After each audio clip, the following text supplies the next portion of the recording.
Hello learners, welcome back to my YouTube channel. And इस video में मैं आप लोगों के साथ डिस्कस करने वाली हूँ इम्पॉर्टेंट और you can say expected topics okay for estate PGT commerce 2020। ये वाले जो टॉपिक्स मैं आप लोगों को बता रही हूँ, ये मैंने जो पास्ट ईयर के आपके पेपर्स हैं उनको एनालाइज कर बता रही हूँ। जैसे कि अभी लास्ट नवंबर 2019 में भी आपका पेपर हुआ था, उससे पहले भी एनालाइज करके बता रही हूँ।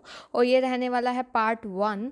और आप लोगों ने अपनी प्रैक्टिस बहुत ही बेटर वे में करनी है। और कोई भी प्रॉब्लम आती है तो आप लोग मुझसे कमेंट सेक्शन में पूछ सकते हैं। अदरवाइज आप लोग मेरा टेलीग्राम ग्रुप भी ज्वाइन कर सकते हैं, जहाँ पे आप लोग प्रॉब्लम्स को डिस्कस कर सकते हैं ओके। और ये टॉपिक्स जो हैं आपको सारे अच्छे से करने हैं। देखो, जितना ज़्यादा प्रैक्टिस करेंगे उतनी ही आप लोगों के लिए बेटर है। तो हम स्टार्ट करते हैं जो इम्पॉर्टेंट टॉपिक्स हैं। और आप लोगों ने साथ के साथ नोट्स ज़रूर बनाने, और मैं भी कोशिश करूँगी आप लोगों के लिए वीडियोज़ लाने की जब तक आपका एग्ज़ाम है इंपॉर्टेंट टॉपिक्स की ओके। तो हम स्टार्ट करते हैं। और अगर आप लोगों ने इस यूट्यूब चैनल को फॉलो नहीं किया है देन यू कैन फॉलो, क्योंकि अब आपको डेली बेसिस पे वीडियोस मिलने वाली है आप लोगों के पेपर के लिए।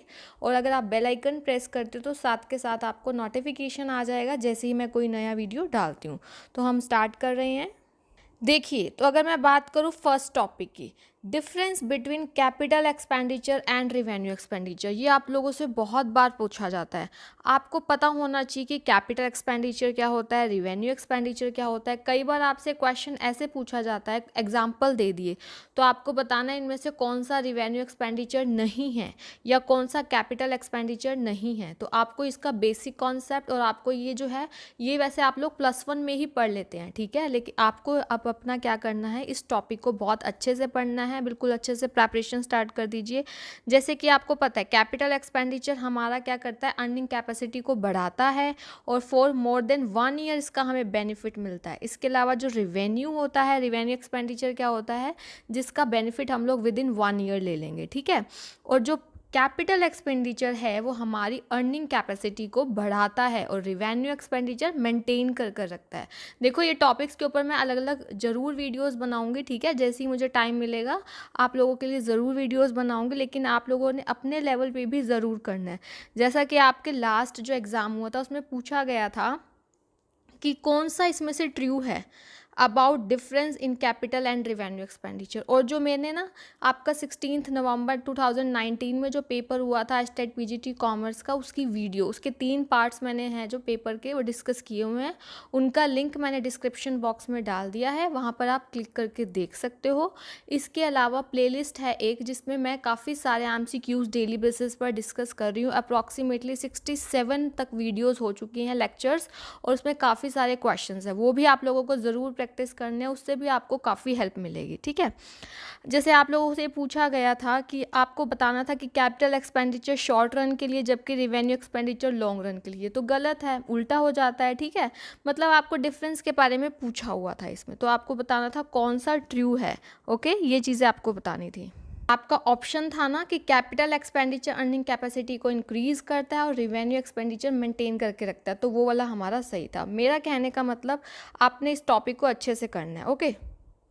उसके बाद जो बहुत इंपॉर्टेंट टॉपिक है second, different theories of motivation and theories of leadership. एक तो जो आपको ये पता होना चाहिए कि किस किस पर्सन ने कौन सी थियरी दी है। जैसे अगर थियरी ऑफ मोटिवेशन की बात करूँ तो आपको पता है नीड हिरार्की थ्योरी किसने दी है, मैस्लो ने, ठीक है। 2 फैक्टर थ्योरी किसने दिया, हर्जबर्ग ने, इस टाइप से। और थियरीज ऑफ लीडरशिप ये भी बहुत इंपॉर्टेंट है। और इनके अंदर का जो मेन कॉन्सेप्ट्स है वो अभी से पढ़ना स्टार्ट कर दीजिए अगर आपने पहले नहीं पढ़ा है, ठीक है। और कौन सी लीडरशिप थियरी किसने दी है, जैसे अगर मैं आपसे पूछूं पाथ गोल थियरी है एक लीडरशिप की, path goal theory of leadership, आप लोग मुझे कमेंट सेक्शन में बताएंगे कि path goal theory of leadership किसने प्रोवाइड की है। इसके साथ नोट्स ज़रूर बनाइए। अगर मैं नेक्स्ट इंपॉर्टेंट टॉपिक की बात करूँ तो है टाइप्स ऑफ मार्केटिंग, ठीक है। डिफरेंट टाइप्स की हमारी मार्केटिंग होती है। लाइक हमारा हो गया micro marketing, green marketing, narrow marketing, बहुत सारे टाइप्स की है मार्केटिंग, ठीक है।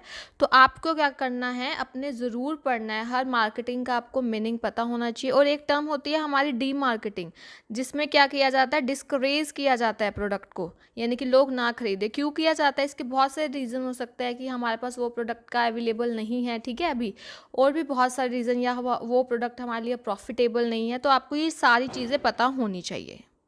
उसके बाद जो इम्पॉर्टेंट टॉपिक है कि आपने देखा होगा स्टैटिस्टिक्स में हमारे बहुत सारे डिस्ट्रीब्यूशन है, लाइक बाइनोमियल डिस्ट्रीब्यूशन, ठीक है, पॉइजन डिस्ट्रीब्यूशन, नॉर्मल डिस्ट्रीब्यूशन। इनकी जो प्रॉपर्टीज़ है वो बहुत इम्पॉर्टेंट हैं और इनसे रिलेटेड आपका लास्ट टाइम जो है 2019 में पूछा भी गया था क्वेश्चन। आपका क्वेश्चन ये था कि कौन सा ऐसा डिस्ट्रीब्यूशन है जो रेयर इवेंट्स जो कभी कभी होती है उनके लिए यूज़ किया जाता है, तो वो हमारा पॉइजन डिस्ट्रीब्यूशन है। आपको इनके बारे में पता होना चाहिए, अब आप लोगों ने ज़रूर पढ़ना है, बाकी मैं भी वीडियो डाल दूँगी उसके ऊपर। देखिए जो बाइनोमियल डिस्ट्रीब्यूशन और पॉइजन डिस्ट्रीब्यूशन है वो दोनों हमारे डिस्क्रीट सीरीज़ के लिए यूज़ होते हैं, डिस्क्रीट, ओके।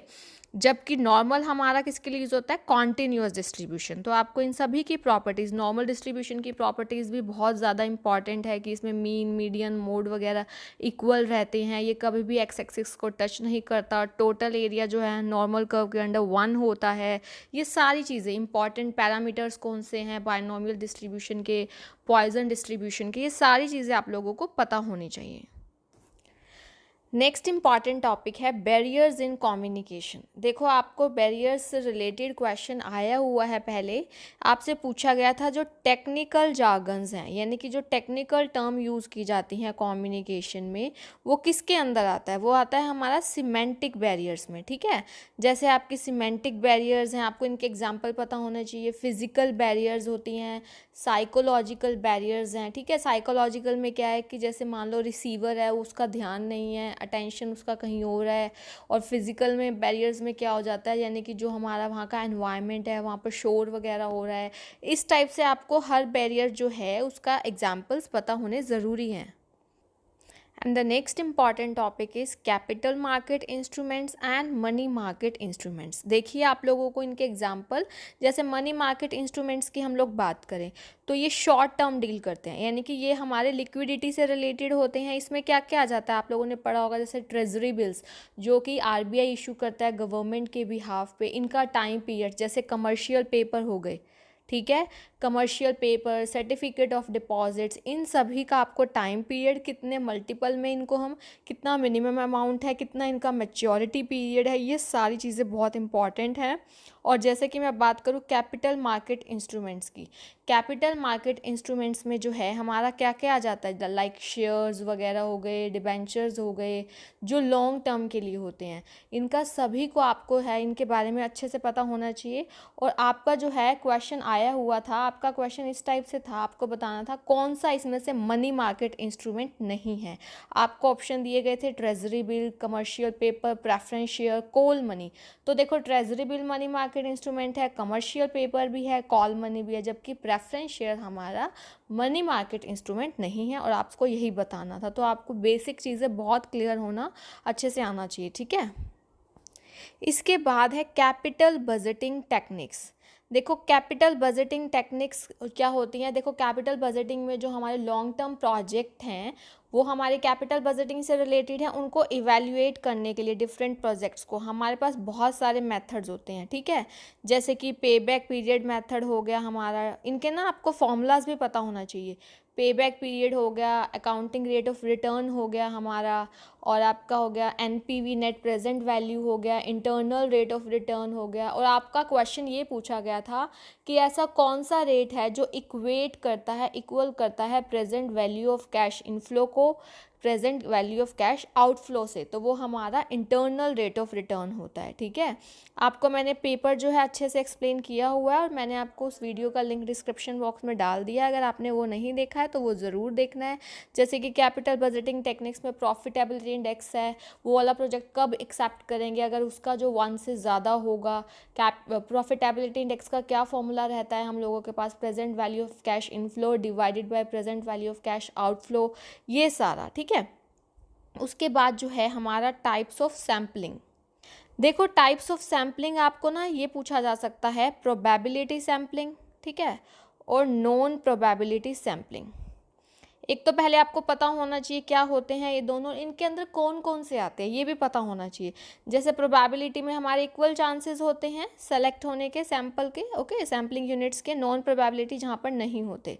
जैसे कि आपको पता होना चाहिए कौन कौन से हमारे प्रोबेबिलिटी में आते हैं, कौन कौन से हमारे नॉन प्रोबेबिलिटी में आते हैं। जैसे कि simple random sampling, simple random sampling हमारा किस में आ जाता है, सिंपली हमारा प्रोबेबिलिटी में। जबकि जजमेंट सैम्पलिंग हो गया, कन्वीनियंस सैम्पलिंग हो गया, ये नॉन प्रोबेबिलिटी में। तो आपको पता होना चाहिए और किसका क्या क्या मीनिंग है ये भी बहुत इंपॉर्टेंट है, ये भी आप लोगों को अच्छे से पता होना चाहिए। नेक्स्ट है important topic basics of different acts, यानी कि आपके डिफरेंट एक्ट्स हैं, आपके HRM में भी बहुत सारे एक्ट्स हैं। तो आपको ये पूछा जा सकता है हर एक्ट का बेसिक कि किससे जुड़ा है। जैसे आपका ना क्वेश्चन पूछा गया था ऐसा कौन सा एक्ट है जिसमें रूल्स आते हैं for health, safety and welfare of employees और वर्कर्स। आपको ऑप्शन दिए गए थे minimum wages act 1948, factories act, workman compensation act या ट्रेड यूनियन एक्ट। तो आपको बताना था। अब इसका आंसर आप लोग मुझे कमेंट सेक्शन में बताएंगे। तो आपको कहने का मतलब ये है कि जो डिफरेंट एक्ट्स हैं आपके HRM में, आपको उनका बेसिक पता होना चाहिए जितने भी एक्ट्स हैं, ठीक है। और उसके बाद जो है हमारा आता है डिफरेंट स्टेजेस और processes, different stages of processes. आपने देखा होगा कि हमारे जो कॉमर्स में बहुत सारी प्रोसेसेस आती हैं, जैसे कि हमने देखा कि कंज्यूमर बाइंग प्रोसेस, उसके भी स्टेप होते हैं। क्या होते हैं, जैसे नीड रिकॉग्निशन, पहले नीड होती है, ठीक है। उसके बाद हम लोग क्या करते हैं, देखो डिफरेंट डिफरेंट है, नीड रिकॉग्निशन होता है, फिर अल्टरनेटिव्स को सर्च किया जाता है, उनको इवैल्यूएट किया जाता है, ठीक है। परचेज डिसीजन लिया जाता है, पोस्ट परचेज बिहेवियर देखा जाता है। तो आपको कहने का मतलब ये है कि जो डिफरेंट प्रोसेसेस हैं उनके सीक्वेंस में लगाना आ सकता है आपको। और आपसे जैसे अब ये बोल दिया, आपका क्वेश्चन आया था कि ग्रुप डेवलपमेंट की कौन कौन सी जो स्टेजेस हैं उनको आपको प्रॉपर सीक्वेंस में लगाना है, ठीक है। जैसे कि आपको पता है हमारे पास क्या क्या होता है, हमारे पास इसमें होता है जैसे स्टॉर्मिंग, ओके। क्या होता है हमारे पास, सॉरी, पहले होता है फॉर्मिंग, ग्रुप डेवलपमेंट में, नॉट स्टॉर्मिंग, फॉर्मिंग, फिर होता है स्टॉर्मिंग, फिर नॉर्मिंग, फिर परफॉर्मिंग और एडजर्निंग। ये आपसे पूछा गया था आपके लास्ट पेपर में, तभी आपको डिफरेंट प्रोसेसेस और उनके स्टेजेस के नेम और उनका सीक्वेंस पता होना चाहिए। उसके बाद आपसे पूछा गया है कि which term was given by whom, ये वाले क्वेश्चन भी पूछे जाते हैं। जैसे पर्टिकुलर आपसे पूछ लिया मार्केटिंग मायोपिया टर्म किसने दिया, मार्केटिंग मायोपिया टर्म, ये वाला टर्म किसने दिया, लेविट ने, थियोडोर लेविट ने, ये आपसे पूछा गया था। तो आपको कौन सा टर्म किसने दिया है, ये देखो, ये जो पार्ट 1 डिस्कस कर रही हूँ अभी आप लोगों के साथ, तो अभी से आप स्टार्ट कर दीजिए प्रेपरेशन बिल्कुल अपनी। The next important topic is functions of RBI। देखो सेंट्रल बैंक है, ठीक है, रिजर्व बैंक ऑफ इंडिया, जो ये कब एस्टैब्लिश हुआ, इसके क्या क्या फंक्शंस है। जैसे इसको हम, ये इशूअर ऑफ करेंसी है, ठीक है, ये क्या करता है, क्रेडिट को कंट्रोल वगैरह करता है, बैंकर ऑफ द बैंक्स है, बैंकर ऑफ द गवर्नमेंट है। तो ये सारी चीज़ें आपको पता होनी चाहिए, ठीक है। उसके बाद इसका जो है डायरेक्टर्स, बोर्ड ऑफ डायरेक्टर्स, इनके बारे में आपको प्रॉपर पता होना चाहिए। अब देखिए स्टैटिस्टिक्स में मीन, मीडियन, मोड, क्योंकि इससे रिलेटेड ना आपके 2 क्वेश्चंस तो आए हुए थे।